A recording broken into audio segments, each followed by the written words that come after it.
घने जंगल में एक बुद्धिमान गधा रहता था जिसका नाम होशियार चंद था। दूर दूर के जंगलों से जानवर अपनी दुख तकलीफें लेकर उस बुद्धिमान गधे के पास आते थे।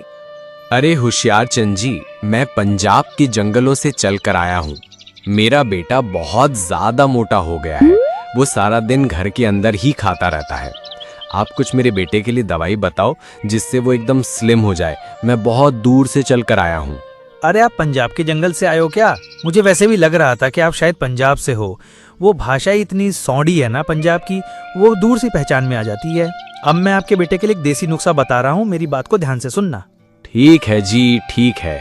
तुम अपने बेटे के नए दोस्त बनवा दो, वो उनके साथ घूमेगा, खेलेगा, इससे खुद ब खुद ही उसका वजन कम हो जाएगा। दोस्तों के साथ बिजी रहेगा तो उसका ध्यान खाने से हटेगा और वो कम खाएगा, तो ऑटोमेटिक ही पतला हो जाएगा। ठीक है जी, ठीक है। होशियार चंद जी, मेरा बेटा शाकाहारी है। मुझको उसके वेजिटेरियन होने से बहुत दिक्कत होती है। कुछ ऐसा उपाय बताओ जिससे वो मांसाहारी हो जाए। अरे तुम क्यों बेवजह किसी मासूम जानवरों को मरवाना चाहते हो? अगर तुम्हारा बेटा खुद मांसाहारी नहीं है तो उसको मांसाहारी क्यों बनाते हो? उसको खाने दो जो वो खाता है। क्या शाकाहारी रहना बुरी बात है क्या? अरे होशियार चंद जी, ये बात नहीं है। हमको जब सर्दियों में 3-4 महीने के लिए अंडरग्राउंड होना पड़ता है तो उसके लिए मांस खाना जरूरी है। उससे हमारे बॉडी के अंदर चर्बी इकट्ठा होती है। अगर वो शाकाहारी रहेगा तो चर्बी इकट्ठी नहीं होगी और वो भयानक सर्दियों को झेल नहीं पाएगा, जिससे उसकी मौत भी हो सकती है। अच्छा, तो ये बात है। तो उससे कहो कि विटामिन वाली सब्जियां और फल ज्यादा खाए। उससे उसके शरीर में बहुत ज्यादा विटामिन इकट्ठा होगी तो वो सर्दियों को आराम से झेल पाएगा। जिस तरह खाने से तुम चर्बी इकट्ठा करते हो, इस तरह तुम शाकाहारी सब्जियों से विटामिन इकट्ठा करके सर्दियों से बच सकते हो। सिंपल है यार, तू समझता नहीं है। अच्छा, तो ये बात है होशियार चंद जी।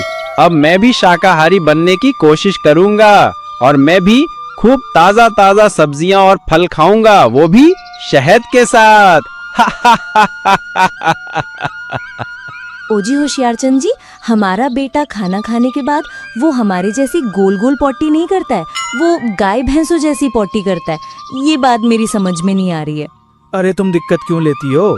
तुम्हारे मुन्ने के पेट में कब सो गई है? उससे कहो 1-2 टाइम खाना ना खाए, फिर देखना वो तुम्हारी जैसी ही गोल गोल पॉटी करेगा। ऐसे ही धीरे धीरे समय बीतता है। एक दिन होशियार चंद गधा खाना खा रहा होता है। तभी उसके पास एक छोटा सा बच्चा आता है जो बकरी का था।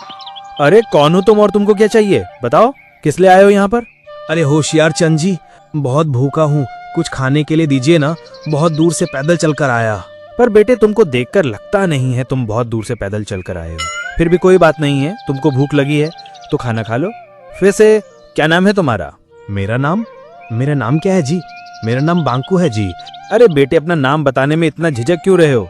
साफ साफ बता दो एक बार में कि तुम्हारा नाम बांकू है। वैसे तुम ये बताओ, मेरे पास किस लिए आए हो? मैं अजनबियों को अपने साथ ज्यादा नहीं रखता हूँ। मैं अपने जंगल का रास्ता भटक गया। जब मैं इस जंगल में आया तो यहाँ के जानवरों ने बताया कि तुम होशियार चंद जी के पास चले जाओ। वो बहुत नेक दिल हैं जो सबकी मदद करते हैं। कोई बात नहीं है, जब तक मैं तुम्हारे जंगल का पता नहीं लगा लेता तो मेरे साथ रह सकते हो, और जब मुझको तुम्हारे जंगल का पता चल जाएगा तो मैं तुमको साथ लेकर तुम्हारे जंगल में छोड़ आऊंगा। सिंपल सी बात है, समझता नहीं है। और वो बच्चा होशियार चंद गधे के पास ही रहने लगता है। ऐसे ही कुछ समय बीत जाता है। एक दिन होशियार चंद कहीं गया हुआ था तो उस बच्चों के पास एक खूंखार भालू आ जाता है। अरे हो मीमने के बच्चे, मैंने तुमको यहाँ पर मौज मस्ती करने के लिए नहीं भेजा है। तुम अपने काम पर ध्यान दो। बहुत जल्दी सर्दियाँ आने वाली हैं और मुझको बहुत सारा मांस खाने वाला है ताकि मैं सर्दियों में जीवित रह सकूं। अब ये बता, हमारा प्लान कैसा चल रहा है? अरे तुम चिंता मत करो भालू भाई, इस बार ये गधा हमसे बचेगा नहीं। ये मुझको कुछ समय के बाद मेरे जंगल छोड़ने के लिए जाएगा, तो आप दूसरे जंगल में इस गधे को शिकार बना लेना। इस जंगल में गधे को मारना नामुमकिन है। ठीक है, तुम जल्दी करना। तब ये गधा तुमको छोड़ने आए तो मुझको बता देना। होशियार चंद ने उन दोनों की बातों को अपने कानों से सुन लिया। अरे तभी तो मैं कहता हूँ कि मैं अजनबियों पर भरोसा नहीं करता। शायद ये बच्चा मुझको बेवकूफ़ समझ रहा था। मैं तो इसको तभी समझ गया था जब ये अपना नाम बताने में हड़बड़ा रहा था। अब इस सपोले को ठिकाने लगाना होगा, नहीं तो ये मुझको ठिकाने लगवा देगा उस भालू के हाथों से। और गधा अपने पुराने मित्र शेर सिंह के पास जाता है। अरे मित्र होशियार चंद, बहुत दिनों के बाद तुमको अपने इस बदनसीब दोस्त की याद कैसे आ गई? अरे क्या बताऊं मित्र, तुमको तो पता है मैं काम में कितना बिजी रहता हूँ, इसलिए आज मैं तुम्हारी मदद मांगने के लिए आया हूँ। हाँ मित्र बताओ, तुम्हारे लिए तो मैं अपनी जान भी दे सकता हूँ। तुम तो अच्छी तरह से जानते हो, आज मैं इस जंगल का राजा हूँ, वो तुम्हारी ही सूझबूझ के कारण बन पाया हूँ, वरना दूसरे जंगलों के राजा मुझको कब का खत्म कर देते। बताओ तुमको किस तरह की मदद चाहिए? फिर गधे ने उस शेर को सारी बात बता दी और उसको अपने साथ लेकर अपने जंगल में आ जाता है। अरे बेटे, मैं तुमसे मिलवाने के लिए किसको लेकर आया हूँ? अरे होशियार चंद जी, आपको इस खूंखार शेर से डर नहीं लगता क्या? मेरे मुन्ने, जिस तरह तुझे उस खूंखार भालू से डर नहीं लगता, इस तरह मुझे इस खूंखार शेर से भी डर नहीं लगता। लेकिन आज तुझको इस खूंखार शेर से डर जरूर लगेगा। तुम किस खूंखार भालू की बात कर रहे हो? मैं तुम्हारी बात को समझा नहीं। मैं समझाता हूँ तुमको सपोले।